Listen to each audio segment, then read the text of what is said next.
Okay, well, this morning it's my pleasure to introduce someone we all know very well, Brother John Morton, who spends a lot of time working in behalf of the chapter, particularly with the Veterans Association. But John has kind of a burning part of his life that he feels very close to, and that happens to be the founding of the country and the Declaration of Independence. And John is going to come to us this morning and read us the Declaration of Independence. John Morton.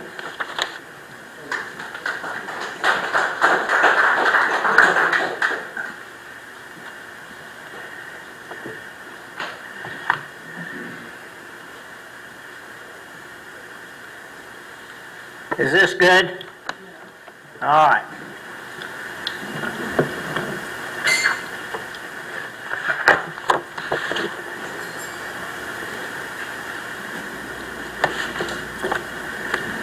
Okay. The Declaration of Independence in Congress, July the 4th, 1776. When in course of human events, it becomes necessary for one people to dissolve the political bands which have connected them with another, and to assume among the powers of the earth the separate and equal station to which the laws of nature and of nature's God entitled them, a decent respect to the opinions of mankind requires that they should declare the cause which impel them to the separation. We hold these truths to be self-evident, that all men are created equal, that they are endowed by their Creator with certain inalienable rights, that among these are life, liberty, and the pursuit of happiness, that to secure these rights, governments are instituted among men, deriving their just powers from the consent of the governed, that whenever any form of government becomes destructive of these ends, it is the right of the people to alter or to abolish it, and to institute new government, laying its foundation on such principles and organizing its powers in such form as to them shall most likely to affect their safety and happiness. Prejudice indeed will dictate the governments long established should not be changed for light and transparent causes, and accordingly all experience has shown that mankind are more disposed to suffer whilst evils are sufferable than to right themselves by abolishing the forms to which they are accustomed. But when a long train of abuses and usurpations pursuing invariably the same object enhances a design to reduce them under absolute deposition, it is their right, it is their duty to throw off such government and to provide new guards for their future security.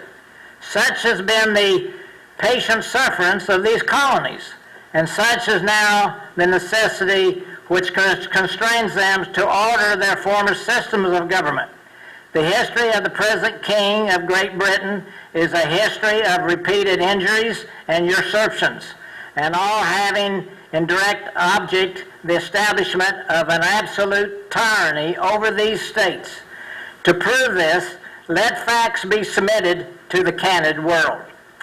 He has refused his assent to laws the most wholesome and necessary for the public good. He has forbidden his governors to pass laws of immediate and pressing importance unless suspended in their operation till his assent shall be obtained, and when so suspended, he has utterly neglected to attend to them.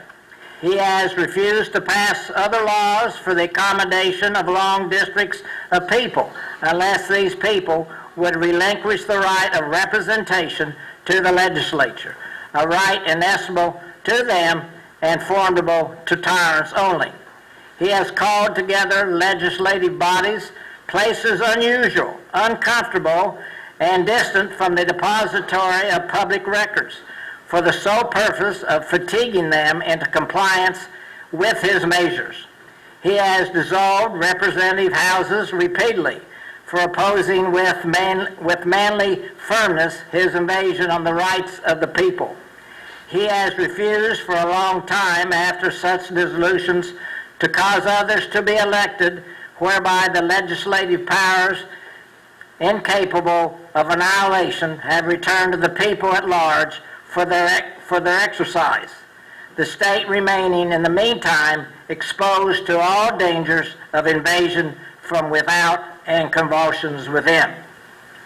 He has endeavored to prevent the population of these states for that purpose of obstructing the laws for naturalization of foreigners, refusing to pass others to encourage their migration hither, and raising the conditions of all appropriation of lands.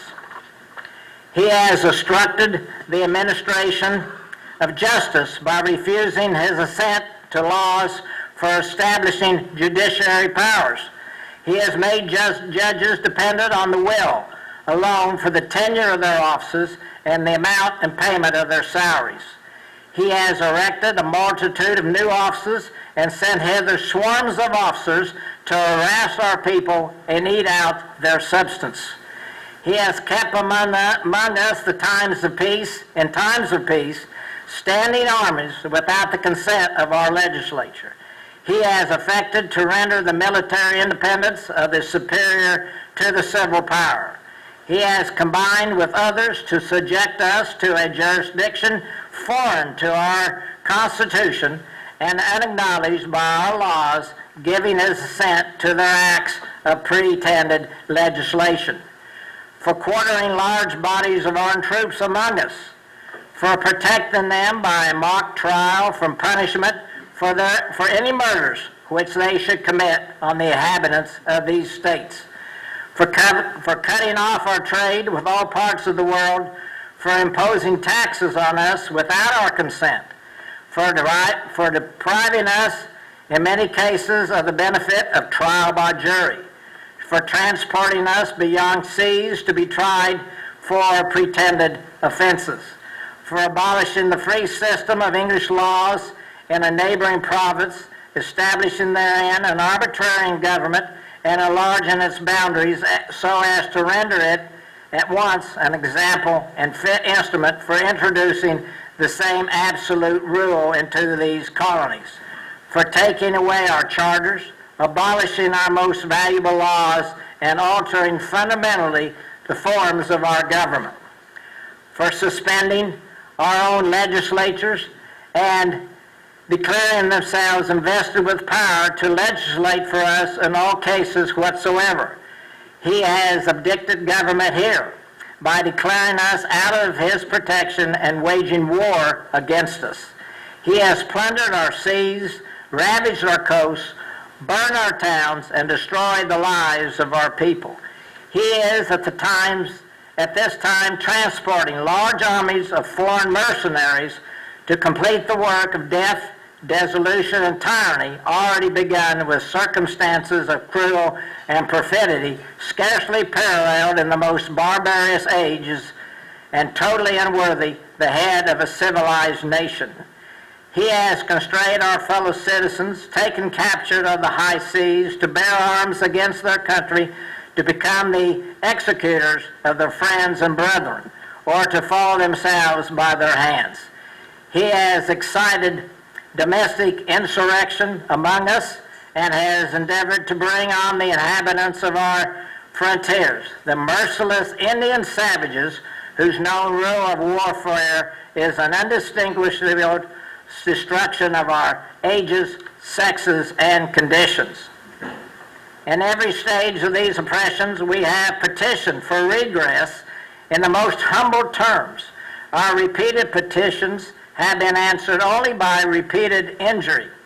A prince whose character is thus marked by every act which may define a tyrant is unfit to be the ruler of free people. Nor have we been wanting in attention to our British brethren.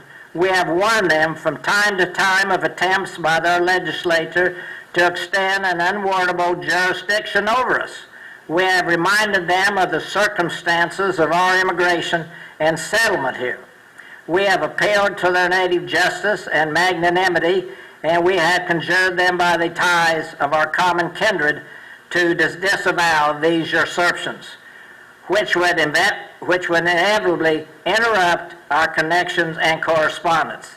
They have been deaf to the voice of justice and consanguinity. We must therefore acquiesce in the necessity which announces our separation and hold them, as we hold the rest of mankind, enemies in war, in peace friends.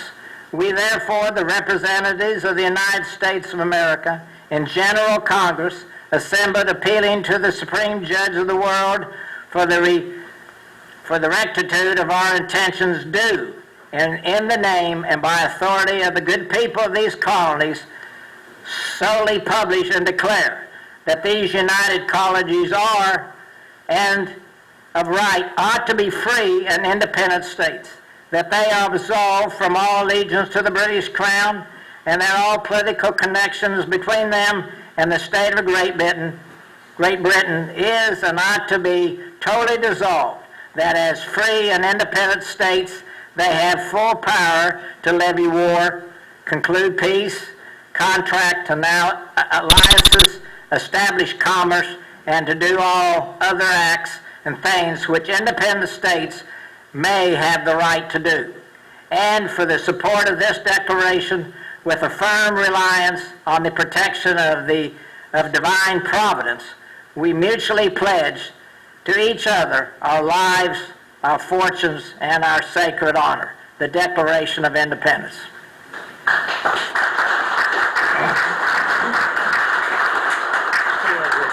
Don't run away. I will. Okay. Thank you very much. You bet. Appreciate that. Thanks. And that was read on July 4th, 1776, and signed some days later. And that was sent to the King of England, and it was read in open court in England within the month. And the king got up and left the room. He couldn't believe what was happening. Good job. Thank you. Thank you. I'd like to present you with a little appreciation. Great.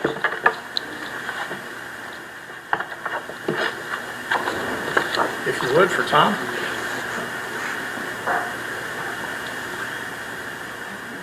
Thank you, John. You bet. Thank you. Appreciate that. You bet.